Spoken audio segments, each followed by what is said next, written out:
they deserve.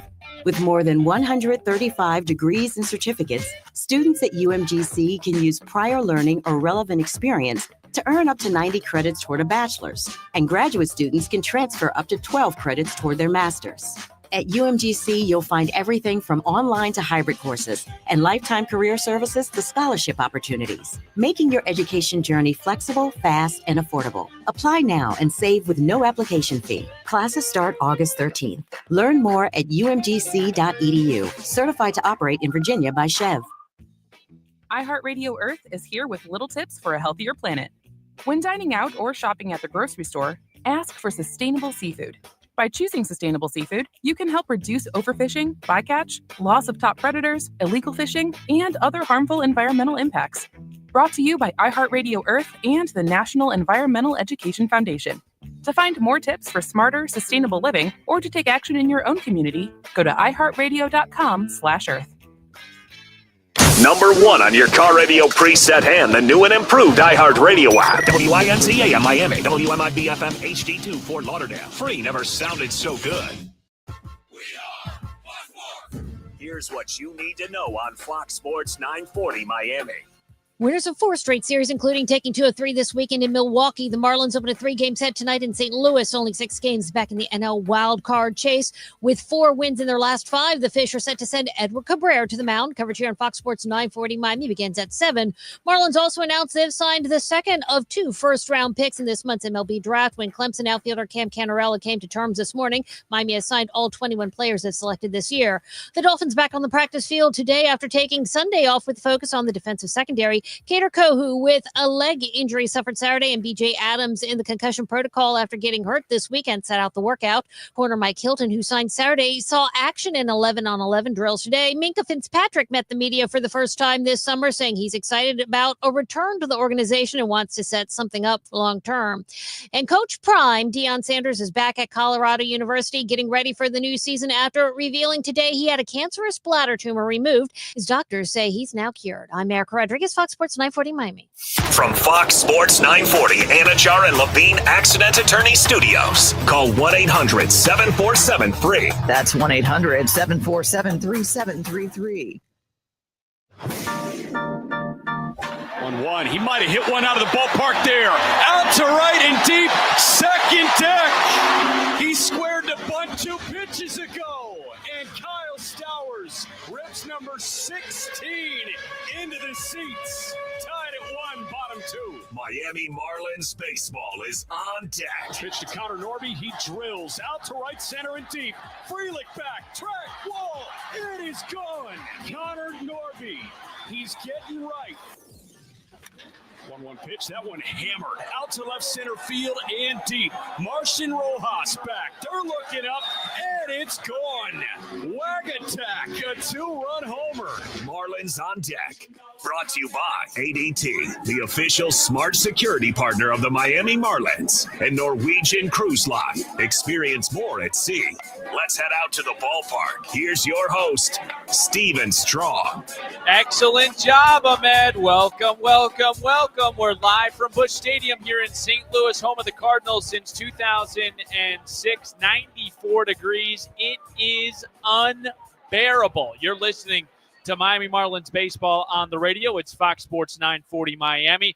Game 105 of 162. 2 teams going in completely different directions. The Cards have floundered in the month of July with a 7-14 record, and now all of a sudden are in the camp of selling. The Marlins, they just took 2 out of 3 against one of the best teams in baseball in Milwaukee, and since June 22nd are 20-9. Buy, sell, or hold. The Marlins are ahead of schedule and have shine. These 2 teams will meet each other for 6 times over the next month, and we cheers to round 1 here tonight. We are pumped to bring you game 1 of this 3-game set between the 54-53 St. Louis Cardinals and your 50-54 Miami Marlins. Edward Cabrera, since the play of May 25th, Cabrera has a 2.18 ERA over 10 starts. That's the 6th best in majors. He will make his 18th start of the season. Cabrera will go opposite 26-year-old right-hander Andre Palante, who is 0-3 with a 9 ERA over his last 3 starts. He will make his career high now, 21st start of the season. We get going at 7:45 right here on the Marlins Radio Network. Hi, everyone. Thanks for making Marlins on Deck a part of your Monday night. Great way to start your week. Jack McMullen and Marlins All-Star 2011 one, Gabby Sanchez, is with us as well. I'm Steven Strom. Got a good show for you ahead. I fear we are also going the distance of 45 to give us a little bit more time on Marlins on Deck, so we had to make sure it's a power-packed broadcast, and we thank you for your participation. We'll start here with both teams are at. Of course, we have our very own Jack McMullen sitting down with Marlins manager Clayton McCullough ahead of this series, also recapping what was a successful weekend in Milwaukee. We'll get you out of the count with Cabrera and Palante. Jack will join the program in segment 4. Expo question of today at Marlins Radio and Steve's guarantee to victory. So we'll start here with the Cardinals. 9 games back in the National League Central and 3.5 out of a wild card spot. This Redbirds team, they were 9 games over 500 on June 29th. That was about a month ago. Then their next 7 series, they dropped 5 of 7, and it's not that they dropped them, it's who they dropped them to. That's been the most concerning part for the Cardinals. They've dropped series to the Pirates, under 500, well below under 500 perhaps, Atlanta, under 500, and the Rockies have 27 wins. They have almost played themselves out of any sort of October discussion up to this point. Since the start of play on June 30th, only the Braves, who they lost to at 6-15, and the Rays at 6-16 have worse records than the Cardinals at 7-15. A big key, and you always see this with teams that have struggled. You go point to the starter ERA, a 7.53 ERA from that rotation, which is the worst during that span. The Cardinals tonight with the loss could drop to 500 for the first time since May 9th. For the Marlins, 6 games back of that National League wildcard spot, 58 games to play. They just took 2 out of 3 in Milwaukee. We mentioned that, but I think the big thing for Miami was the response innings. And what does that mean? That means when the opposition scores, that next half inning, the Marlins score. And if you look at it over the weekend, there was 3 instances where the Marlins scored that next half inning after Milwaukee played a run. And that's been a trend throughout the entire season, particularly as of late with the record obviously inflating in that win column. Kyle Stowers, he's hitting .444, 11 extra base hits, 7 home runs, 15 RBIs over his last 10 games. He was scratched from the lineup today. He is dealing with an illness. Everyone can take a deep breath. But I want to mention this. Kyle Stowers, if he is back tomorrow, and even if he isn't, he should be a front runner to win Player of the Month in July.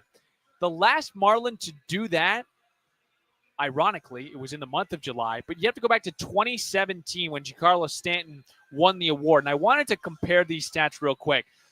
In 2017, when Stanton won NL Player of the Month, he had 280, 6 doubles, 12 home runs, 23 RBIs, an 1,100 OPS, 68 total bases. For Kyle Stowers, 371 batting average, 4 doubles, 10 home runs, 20 RBIs, and a 1,300 OPS with 60 total bags. You compare those two, you say Stanton won, Stowers should win as well. We shall see. Big other storyline tonight is Edward Cabrera making his final start for the Marlins. And if he is, I would give him a round of applause. What a year for Edward Cabrera. Tip of the cap to him for, first of all, transforming into what every member of the coaching staff, previous and current, knew he was capable of. An ace with wipeout stuff that really just needed to pair it with a level of confidence that nobody in that box had a chance. Since the start of play on May 25th, we mentioned this. Cabrera's 2.18 ERA ranks 6th best in all of Major League Baseball. He will make his 2nd career start in St. Louis. We will step aside here. We're going to talk to Clayton McCullough. Jack McMullen has him. We'll get the keys to victory in this Monday, Tuesday, Wednesday series in a very hot St. Louis. We're back in 2 minutes, 7:45 first pitch right here on the Marlins Radio Network. Visit Miccosukee Casino and Resort, where fortune meets fun. 1-2, Durbin goes again, but that one is a call, third bingo, strike. 24/7 96 painted on the inside corner. And the Miami Marlins come to Milwaukee and take a series from the best team in the National League. It's the first time the Brewers have lost back-to-back games since July 2nd and 3rd. And these fish ride the long ball and a sterling relief appearance from Tyler Phillips to another victory. Your Miami Marlins get the win over the Brewers at American Family Field in Milwaukee, 7-4 on Saturday night. Right now in Kyle Stowers. Woodruff seeing Kyle, first pitch. He's swinging away. He loops one beyond the outstretched glove of the shortstop Ortiz. It's dribbling into left for a base hit, and that is an RBI knock. X comes in to score from third. You don't have to hit it hard. It feels like he always does, but that's 73 miles an hour off the end of the bat. A little looper evaded the shortstop Ortiz, and it's 1-0 Fish in the top of the first. It'll start, but that is what Brandon Woodruff has done through his first 4 turns as a Brewer this year. And Hernandez rips one high in the air out to right. That's carrying pretty well. Collins is back at the track. It kept on going, and it's gone. Big Bird come again. Second homer of the weekend. And Heriberto Hernandez drills his 5th on the year. 2-1 Fish in the top of the 4th for Ronnie. Runner at second, nobody out. And the 0-2 to Contreras. Here's a hard roller over to the shortstop. Lopez, he'll go to third. Torrio tried it. Winkler got the tag down, and they cut down Jackson Torrio. The all-time no-no. You never run to third. Superhero movers. Welcome back to Marlins on Deck here, Fox Sports 940 Miami. Marlins Radio here in St. Louis, live from Busch Stadium. Edward Cabrera will go opposite Andre Palante. Steven Strom here, host of the program, steering you to first pitch at 7:45. Jack McMullen and Gabby Sanchez have your call. I know why some of you guys are here, and I can't officially tell you anything, but there are reports that the first one to go for the Miami Marlins is Nick Fortes to Tampa Bay. Nothing official, but there are reports. Now let's get back to the main thing. Clayton McCullough sits down with Jack McMullen to recap what was such an impressive statement series win for the Marlins over one of the best teams in baseball and the Brewers, plus what'll be the keys to another successful series here in St. Louis. Thank you very much, Stephen. Here with the Marlins skipper Clayton McCullough ahead of Game 1 between the Marlins and the St. Louis Cardinals. Is this paradise, St. Louis, in late July? I guess it depends on what your definition of paradise is.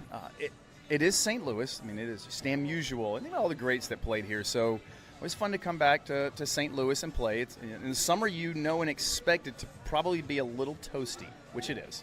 I think there's a little bit more of a breeze in paradise, but that's just my definition of paradise. You're coming off of a great weekend in Milwaukee, and I think a lot of Marlins fans would be saying, oh, man, we were so close to a sweep there. But taking 2 of 3 from the best team record-wise in baseball going into that weekend, what's the taste left in your mouth from that Milwaukee weekend? Overall, I feel very good. Anytime you talk about, if you go into that series and you said you're going to walk out of there with 2 out of 3 on the road versus what we know is a very good Milwaukee team, however that comes, you take it. And, to the third one to be such a tightly contested game and come down there to the end and us not be able to pull it out. You feel like maybe you left a little bit on the table, but also it's a good team, and they've won a lot of games that way as well, and we just didn't finish. So overall, really good start to our road trip. I think in some ways what the best part about it for me is we went in there and we played a very similar quality and brand of baseball that we've been doing now for over a month. And the continuation of that in different environments against different people, for me, shows a lot of growth with this group that, right now it's not so much who we're playing as about we're just trying to go play what we feel gives us the best chance to win against whoever is up next. Clayton, you and your hitting staff, Pedro and Derek, they talk a lot about at-bat quality, and you talk about at-bat quality, and it seemed like the entirety of the weekend, the at-bat quality was as good as it's been all year. Where do you feel like the at-bat quality is, and is it sustainable into this week in St. Louis? I think the process that we'll take coming into this game, for me, will be the same, and I think that's what leads to being able to stack solid offensive games on top of each other. And while it might not always yield it in the run scored department, there's some days where you get some guys on, you create some traffic, and maybe you just don't come through with some hits and with runners in scoring position. And the beautiful part of that series for me was you faced Peralta the first day. Right? It's big fastball with cut and life at the top of the zone, and then the next day is Quintana, who's a lefty, much different style of pitcher, and then Woodruff. So you see the different styles, and I think watching how our guys, you could tell in each of those games, they had an approach for what was going to be the best way to try to combat who that was on the mound. And I think over the course of the season, to be a really good offense, you have to be able to adjust, adapt, build out different strategies, problem solve in a different way to take on whoever you're facing. Clayton, it's a weird week in Major League Baseball for all 30 organizations because you can go into 30 clubhouses and people in there could know that the clubhouse may look a little different in all 30 situations. Is there a message that you feel like you need to deliver to the team, or is it, hey, these guys are pros, let's just keep on keeping on, we got a game Monday in St. Louis?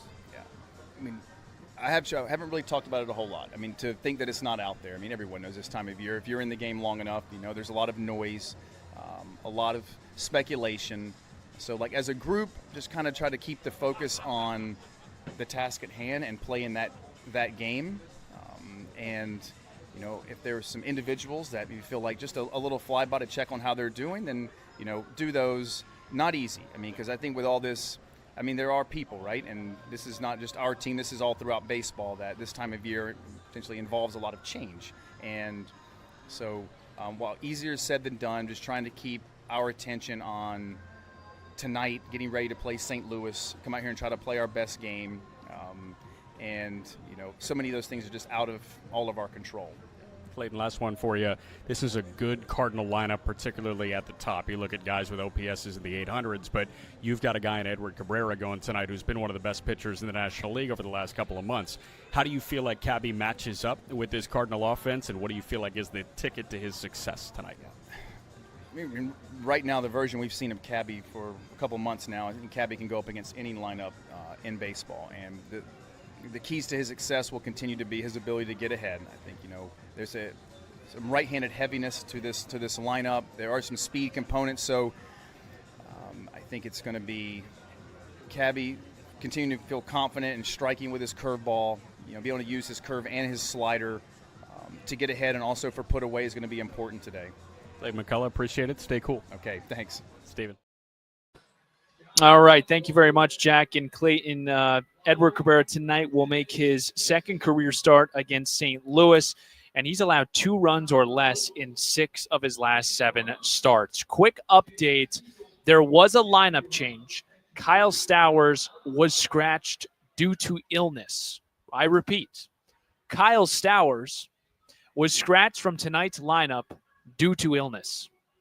We will break. We'll get you out of the count. Edward Cabrera, Andre Palante, 7:45 first pitch. Everyone breathe. He was scratched due to illness. We are back in 2 minutes on the Marlins Radio Network. 1-2. Durbin goes again, but that one is a called third strike. 96 painted on the inside corner. And the Miami Marlins come to Milwaukee and take a series from the best team in the National League. It's the first time the Brewers have lost back-to-back games since July 2nd and 3rd. And these fish ride the long ball, and a sterling relief appearance from Tyler Phillips to another victory. Your Miami Marlins get the win over the Brewers at American Family Field in Milwaukee, 7-4 on Saturday night. Right now in Kyle Stowers. Woodruff seeing Kyle, first pitch. He's swinging away. He loops one beyond the outstretched glove of the shortstop Ortiz. It's dribbling into left for a base hit, and that is an RBI knock. X comes in to score from third. You don't have to hit it hard. It feels like he always does, but that's 73 miles an hour off the end of the bat. A little looper evaded the shortstop Ortiz, and it's 1-0 Fish in the top of the first. He'll start, but that is what Brandon Woodruff has done through his first 4 turns as a Brewer this year. And Hernandez rips one high in the air out to right. That's carrying pretty well. Collins is back at the track. It kept on going, and it's gone. Big Bird come again. Second homer of the weekend. And Heriberto Hernandez drills his 5th on the year. 2-1 Fish in the top of the 4th. For Ronnie. Runner at second, nobody out. And the 0-2 to Contreras. Here's a hard roller over to the shortstop. Lopez, he'll go to third. Torrio tried it. Winkler got the tag down, and they cut down Jackson Torrio.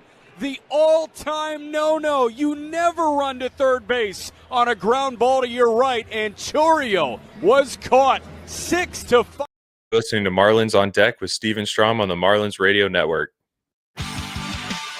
You always know it's going to be a good night when Wags brings us back to Marlins on Deck. And it's also a fabulous way to start your week.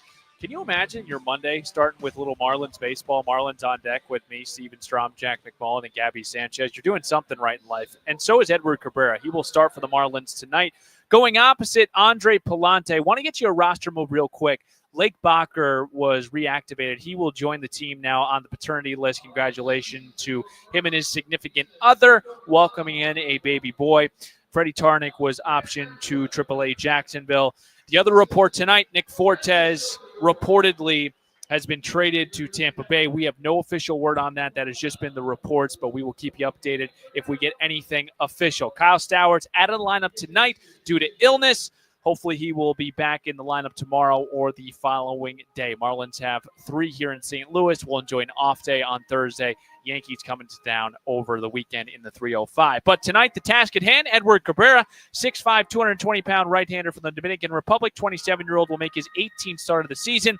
4-4 at 3.48 ERA, 88 innings pitched, 92 Ks to 30 walks this season. He picked up the victory on Tuesday against San Diego, allowed 1 run on 5 hits over 5 2/3 through 86 pitches. I mentioned it before. It was now the 6 out of 7 of the last starts for Cabby, allowing 2 runs or less. And we also had mentioned since May 25th, Cabrera has a 2.18 ERA over 10 starts, which is the 6th best in all of baseball. He hasn't walked a batter as well in his last 3. Career-wise against St. Louis, he has made 1 start, 5 innings, 2 hits, 1 run, 6 punch-outs. He will make his 2nd career start against the Cardinals and 2nd career start here at Busch Stadium. He'll go opposite Andre Pallante, 26-year-old right-hander in Season 4. He will make his 21st start. Congratulations to him. Why? It's officially a career high for Pallante. He's 5-7 with a 4.91 ERA, 110 innings pitched this season, 72 Ks to 36 walks. He's had a really rough July. 4 starts, a 6.75 ERA, 22 2/3 innings pitched, 12 Ks to 7 walks. He doesn't strike out anyone really to begin with, but the walks have also taken a hit for Pallante. His last start was on Wednesday against the lowly Rockies. They've won like 27 games, and I can't really talk. Marlins got swept by them, but I'm still going to say they won 27 games. Allowed 5 runs on 8 hits, 2 walks over 5 frames. He gave up 4 runs in that 2nd inning. This is a guy that has unique mechanics, high arm slot, resembles a little bit of a tennis serve. This guy lives on the ground. That's why he's in the show. 61% ground ball percentage. League average is 42%. Clayton McCullough, what do you see and what's key with Pallante? He's really stubborn towards the bottom of the strike zone and not chasing pitches down and looking for things that are more elevated. At least we feel like that's more advantageous for us. At least take our shots up there and be willing to go up in the zone versus chasing down. Got to stay disciplined down in the zone. Pallante features a 4-seamer, a slider, a sinker, and a knuckle curve. He's made 5 appearances, 1 career start against Miami. He's got good numbers, 2.19 ERA over 12 1/3 innings pitched. Pallante, Cabrera, they will kick off our week on this Monday night from Busch Stadium at 7:45. We'll break. We'll get Jack McMullen on next. We've got a ton to talk about right here on the Marlins Radio Network. For the last 3-4 months, it's Stowers is in scoring position right now. 2-2. That one cracked out to left center field. Collins on the move. Back to the track. He's looking up, and it's gone. Scoring position right now. Kyle Stowers, homer number 23. And he silences this capacity crowd in Milwaukee. 1-0 Fish in the top of the 3rd. Bases loaded. 1 away. 3-1. Otto lines one into right center field. That is in for a base hit. It's going to plate at least 2. Stowers pulling into 3rd. Blake Lally holds him up. Now he sends him. Stowers getting the run around. That ball was bobbled in right center field. Otto pushes to 3rd, and Stowers comes in to score from first base. A defensive miscue by a sure-handed Brewer team, and it's a 3-run double or triple from Otto Lopez to open this game up. Misfires galore from Nick Mears, and now it's 4-1 Fish in the top of the 7th. Kind of more validation of the way we've been playing, I think. Crazy atmosphere here. Kind of felt like a playoff game. I think we were able to, have some really good at-bats. I think it was in that 6th inning, 6th or 7th inning. That really was the difference in the game, and kind of took the crowd out of it late. They're a really good team. Expect them to come back ready to go tomorrow, so we got to enjoy this one for a little bit and then flush it and get on to the next one. Home run number 23 for you. I asked Clayton McCullough earlier today, teams are starting to pitch you more cautiously. You're going to have to take your walks. How do you find that balance of not trying to press but also still trying to be effective? Yeah, I mean, learning how to do it, trying to just be stubborn to my approach, take good at-bats, try to see the ball well and, kind of just let whatever happens go from there. What do you think of the at-bat quality, especially? Reales varían. En la ciencia se usa después del uso de 20 minutos por día. Los límites de datos y los ahorros reales varían. The great Jack McMullen, who grew up in Chicago and just lived a little bit in Milwaukee, but his hometown is Chicago. We're here in St. Louis. Steven Strom, Jack McMullen, Gabby Sanchez. Game 1 of this 3-game set. Game 4 of this road trip for the Marlins. Let's do a couple of housekeeping notes. Nothing official yet, but the reports, Nick Fortes off to Tampa Bay. Nothing official. Kyle Stowers scratched from the lineup. We will talk about that, Jack, in a little bit, but it is due to illness. We'll start here with St. Louis. This is a team that on June 29th was 9 games over 500. They have free-fallen this month of July. They're 7-14. Give us an explanation. Why have the Cardinals free fallen this month, Jack? They're not pitching. That's the overwhelming, vague definition of why they're struggling, but I will get a little bit more concentrated. They're trailing so quickly in pretty much every ball game of the month of July. There's not a single starter in this rotation, a single guy that has made one start for them this month. That is an ERA under 5.5. Wow. I'm just going to give you the starter ERAs this month, please, for the St. Louis Cardinals. Miles Michaelis has the best starter ERA in 4 starts. It's a 5.66 ERA. Michael McGravy, 2 starts at a 6.17. Matthew Liberatore, 3 starts at a 6.57. Andre Palante, 4 starts at a 6.75. Sonny Gray, 5 starts at an 8.34 ERA. And Eric Fetty, 9 innings across 3 starts, 12 earned runs. That's a 12 ERA. Before he got DFA'd and traded to Atlanta for a player to be named later or cash considerations, which is like the most disrespectful one. That is a pretty good explanation. Tonight we see Andre Palante. Let's hear Clayton McCullough and what his key is offensively for his team against Palante. Trying to be really stubborn towards the bottom of the strike zone and not chasing pitches down and looking for things that are more elevated. At least we feel like that's more advantageous for us. At least take our shots up there and be willing to go up in the zone versus chasing down.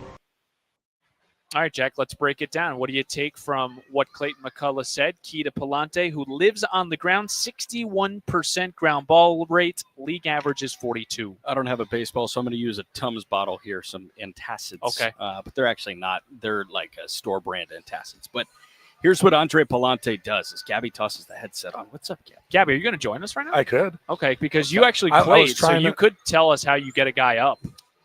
Well, I think it's more because of that sinker that he has. That's what you're going to get a lot of ground balls with. He does have that 4-seam fastball. It could be anywhere up to between 97. But as a right-handed hitter against a sinker baller, you're not trying to pull. If you try to pull the sinker baller, you're going to hit a lot of ground balls to that left side. So if you hold up that Tums or whatever the anti-acid that you had there, you're going to want to stay inside. So you want to work to the middle part of the field. If you do that, you're going to basically beat that sinker that's going to be in. You're going to be able to keep it off the ground. And not only that, you're going to give yourself a chance to hit a ball in the gap. I'm going to take it a step further. Do it, please. Here's my demonstration. This guy's 4-seamer actually has a negative launch angle against it. So this guy's 4-seamer is the one that's a premier ground ball pitch along with that sinker that Gabby's talking about. So how do you do that? This guy's arm angle is at 58 degrees. You mentioned it looks like a tennis serve. It is tied with Nick Martinez in Cincinnati for the highest arm angle among starting pitchers in Major League Baseball. So what happens to a baseball when it's released from here? Well, if it's released from here like a normal person and it's a 3/4 or a low 3/4, it's going to kind of glide to the strike zone, and chances are if you have good tilt with your hand, it's going to stay on plane and you'll get swings underneath it.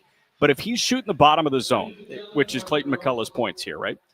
If he's shooting the bottom of the zone and he's coming from straight over the top, what's the arc of this baseball? It's going to go straight down.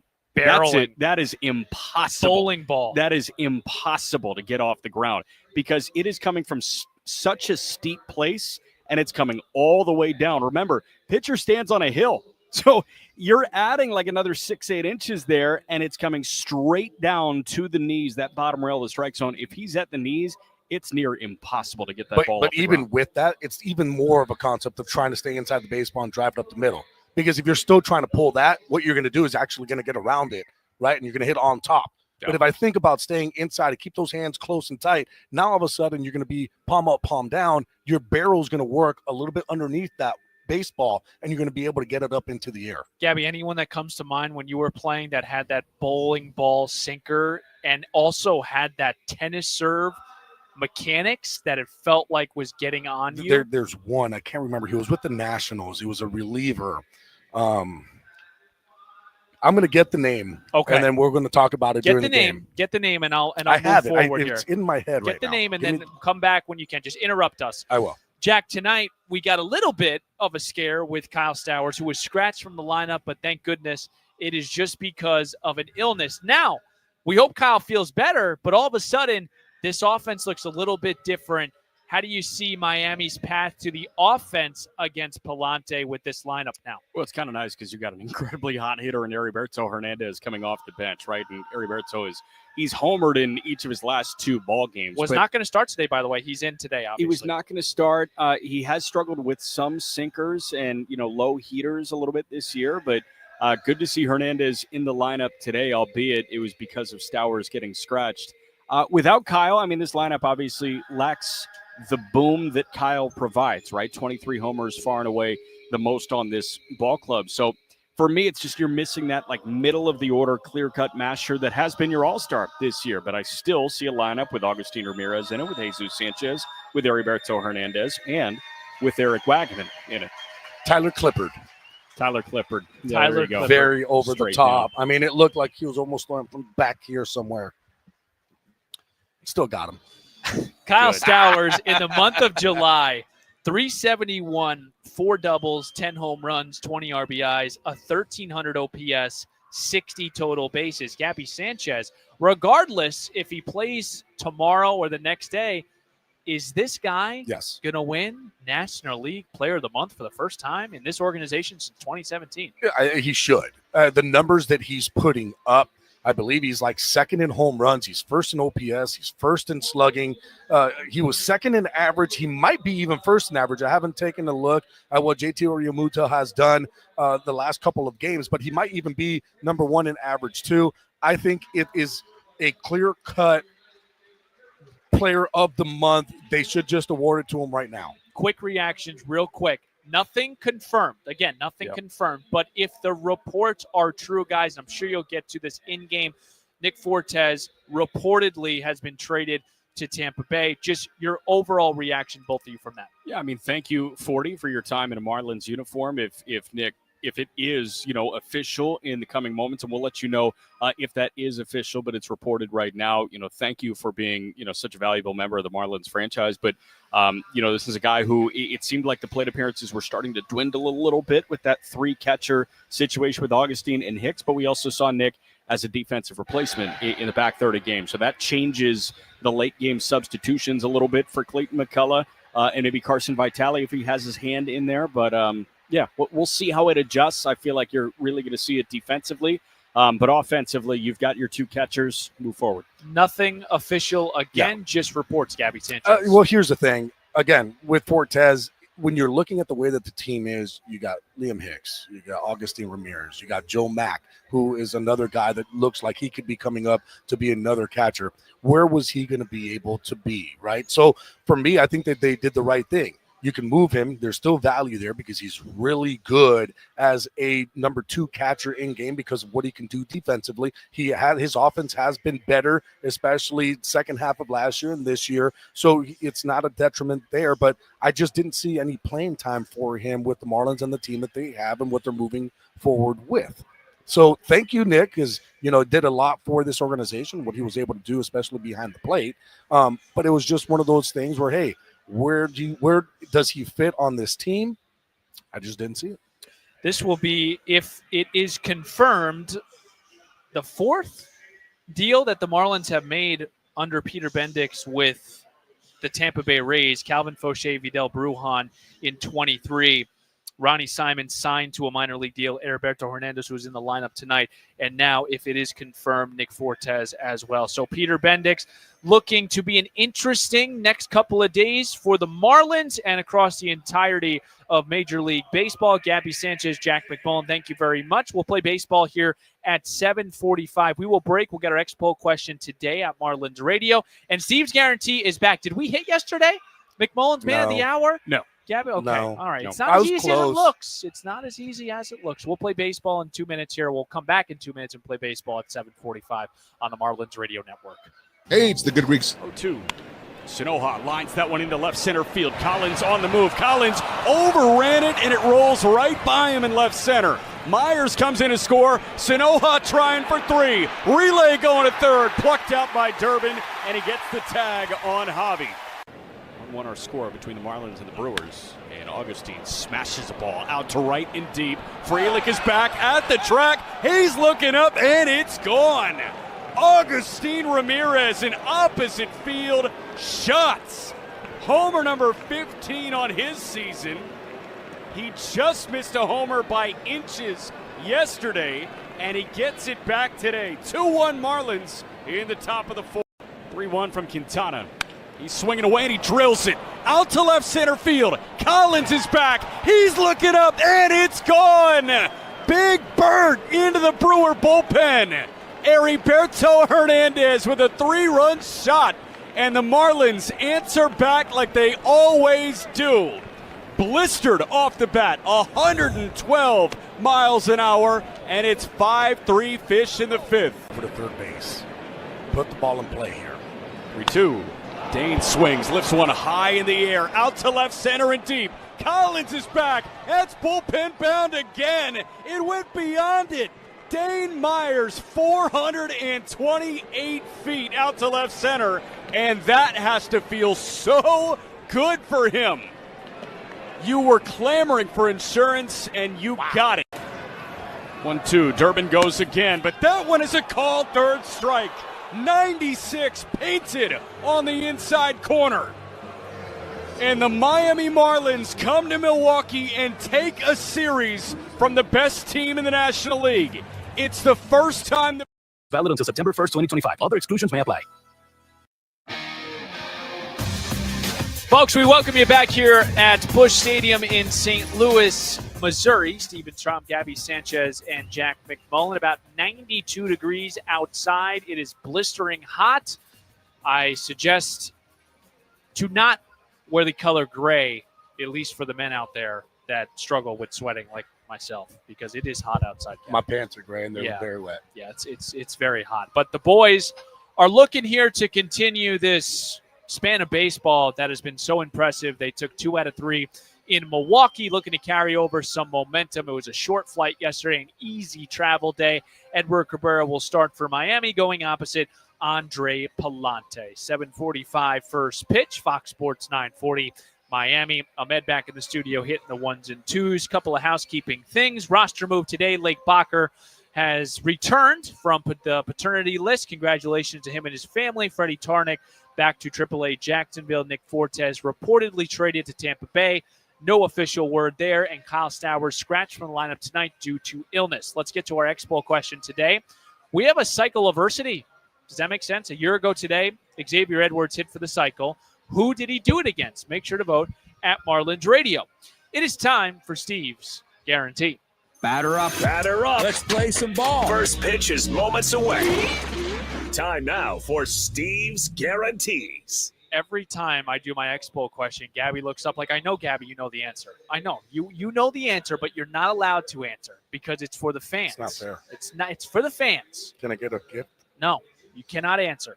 Augustine Ramirez, I like him to have 2+ hits tonight. He's shown great plate discipline against right-handed bats. 10 of his 15 home runs have actually come against right-handers. Palante, who will start for the St. Louis Cardinals tonight, has reverse splits. Righty's hitting 286 against them with an 800 OPS. I like Gus to have 2+ hits here tonight. Folks, I hope you got the itch for first pitch, because when we come back, Jack McMullen paints a picture. Gabby Sanchez, he's ready to rock. Starting lineups in first pitch is right around the corner. Thanks for tuning in to the Marlins On Deck pregame show. I'm Steven Strom. Let's flip the M together, Miami. Marlins baseball. It's next on the Marlins Radio Network.